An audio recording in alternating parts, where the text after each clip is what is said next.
अभय जी, इस आंकड़े को आप किस तरीके से देख रहे हैं? माफ कीजिएगा प्रदीप जी। नहीं, देखिए, ये मुझे थोड़ा सा आश्चर्य हो रहा है कि फर्क इतना ज्यादा है नंबर 1 और नंबर 2 में और नंबर 3 में जी, और उसके बावजूद सीटें उतनी ही आ रही हैं। ये कैसे हो सकता है? अगर एंटी बीजेपी वोट इतना वर्टिकली एक तरह से स्प्लिट हो रहा है तो वो सीट का कन्वर्जन ज्यादा होगा। तो मतलब आप ये कह रहे हैं कि बीजेपी की सीटें बढ़नी चाहिए थी। बिल्कुल। खालिद साहब, ये क्या हो रहा है, बताइए सर, एक्सप्लेन कीजिए। सवाल उठा रहे हैं प्रदीप जी। देखिए, जो साउथ गुजरात का आप दिखा रहे हैं जी, इसमें जो डिवीजन ऑफ जो वोट्स है जी, वो बेसिकली आम आदमी पार्टी के शेयर में ज़्यादा वोट्स आ रहा है। उसका जो है वो ज़्यादातर जगह डिस्ट्रीब्यूटेड है उसका वोट शेयर, इसलिए उसका सीट कन्वर्जन में नहीं हो रहा है। जो कांग्रेस का है वो कुछ सीटों पे उनका वो वोट्स है, तो इसलिए वो उसकी सीटें ज़्यादा हैं, भले ही वोट शेयर कम है। ठीक है, तो ये है। तो आतिशी, ये पहला आंकड़ा जो आया है, अच्छा अभय जी, दूसरा था जी, कहना यह है कि 48 नंबर 1 और नंबर 2 और 1 में इतना फर्क है, 48 और 23 का फर्क है, तब फिर भारतीय जनता पार्टी को सीटें और भी ज्यादा मिलनी चाहिए, ये कहना है इनका। मैं कांग्रेस आप कैलकुलेट कीजिए, तब तक मैं जरा जल्दी से आतिशी से एक रिएक्शन लेती हूँ। आतिशी, वोट शेयर के लिहाज से दक्षिण गुजरात में आप खुश हो सकते हैं, लेकिन सीटों के लिहाज से मेरे ख्याल से उतनी खुशी नहीं हो रही होगी आपको यह आंकड़ा देखकर। देखिए रोमाना, जब भी कोई पार्टी नई पार्टी बनकर चुनावी मैदान में उतरती है तो अक्सर हमने देखा है कि पोल्स में उनको अंडर एस्टिमेट भी किया जा सकता है, लेकिन अपने आप में भी अगर हम आपके आंकड़े को भी सही माने तो मैं ये मानती हूँ कि ये आम आदमी पार्टी के लिए बहुत बड़ी शुरुआत है, वो भी गुजरात जैसे जिसको भारतीय जनता पार्टी का गढ़ माना जाता है। वो राज्य जहाँ से प्रधानमंत्री नरेंद्र मोदी आते हैं, वो राज्य जहाँ से अमित शाह जी आते हैं, वहाँ पे आम आदमी पार्टी अपने पहले चुनाव में बीजेपी के गढ़ से आपके ओपिनियन पोल के अनुसार भी दूसरे नंबर पर आती है और 27% सीटें लेके आती है।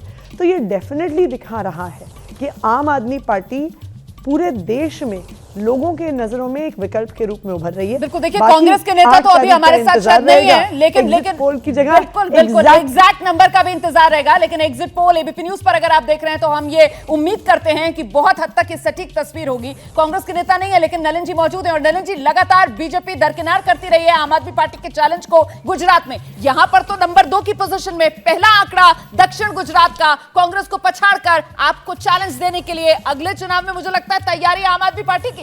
नलिन जी,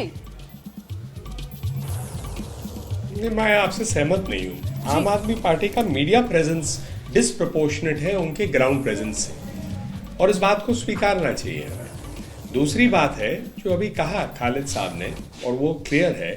देखिए, वोट अल्टीमेटली आप ना 10 इलेक्शंस में 10 राज्यों में खड़े हो जाइए, 2-2% करिए, तो उसका मतलब दिखता है कि देश में आपने काफी वोट्स लिए हैं, लेकिन उसका कन्वर्जन क्या है? Elections are conversion based.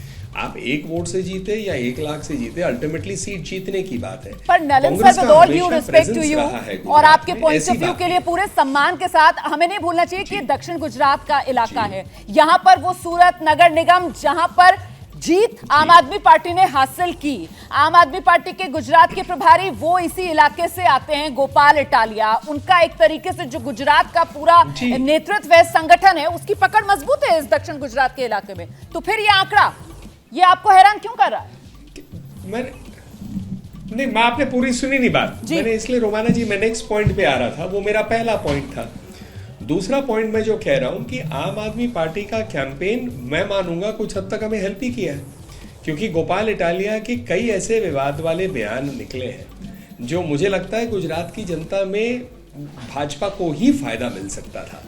तीसरी बात, हम नजरअंदाज कर रहे हैं कि गुजरात में जो काम हुआ है, और वो सबसे महत्वपूर्ण है, बाकी 2 फैक्टर को आप लगा दीजिए 25% टोटल, 75% जिसको हम कहते हैं, वो मोदी फैक्टर के साथ साथ है जो काम हुआ है। और उदाहरण के लिए 4 चीजें गिना देता हूं। पानी की जो लड़ाई थी गुजरात में 1961 से चल के 2017 में जाकर बांध बना नर्मदा पे।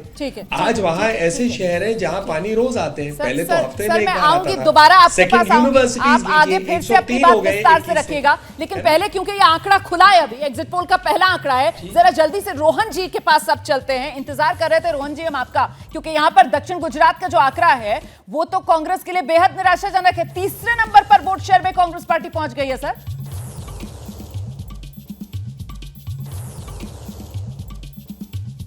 देखिए रोमाना जी, जैसे मैंने पहले भी कहा कि कांग्रेस पार्टी इस बार ग्राउंड पे थी, आप सर्वे या जो हम देखेंगे आंकड़े तब मैं आपको बताऊंगा कि हकीकत क्या है। दूसरी बात, अगर आप आम आदमी पार्टी की बात करें, उनका जो कैंपेन था वो सूरत के अराउंड फोकस था, और अगर सूरत की हम बात करें तो वहां पे वो बीजेपी को डैमेज करेंगे। अपार्ट फ्रॉम सूरत आप कोई भी कॉन्स्टिट्यूंसी में चले जाएं जहां पे ट्राइबल बेल्ट की हम बात करें, कैंडिडेट डिक्लेरेशन के बाद में वहां पे उनका कोई कैंपेन ही नहीं उठा है। तो मुझे लगता है कि जब रियल आंकड़े आएंगे तब आपको लगेगा कि जो आदिवासी वहां पे जो पूरा एरिया है वहां पे बीजेपी के खिलाफ बहुत ज्यादा असंतोष था, और उसका सीधा फायदा कांग्रेस पार्टी को मिलेगा।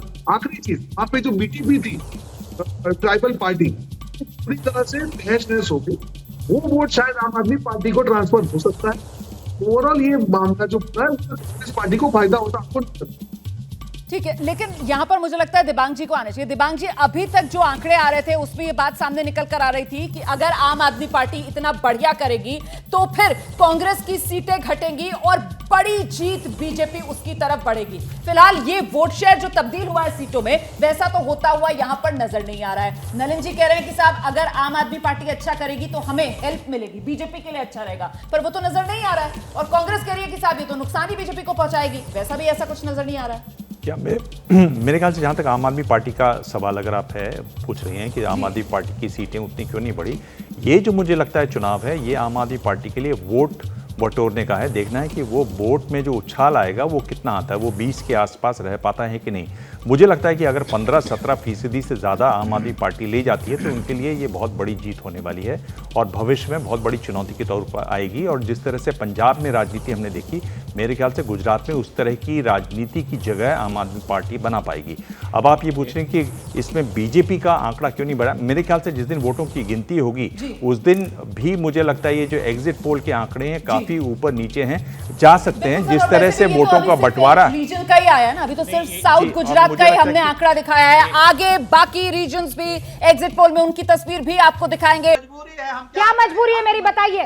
मैं अभी आपको बताती हूँ कि मैंने ओए होए होए होए नमकीन के चटकारे लेते हुए टकटकी मार के डिबेट शो को पॉज रिपीट कर करके देख रहे हैं जोगिंदर जी। इनकी तरह आप भी देखें अपनी फेवरेट डिबेट्स को रिपीट कर और डाउनलोड कीजिए एबीपी लाइव ऐप अपने स्मार्ट टीवी पर।